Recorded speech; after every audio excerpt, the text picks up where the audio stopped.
Mga guys, for today's video, mamuha tayo ng isda sa may ilog guys. Ayun o, ang lupit.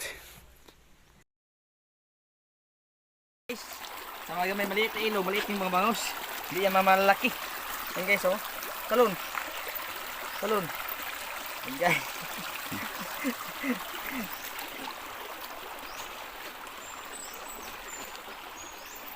Pasok na yan dyan guys para ulam.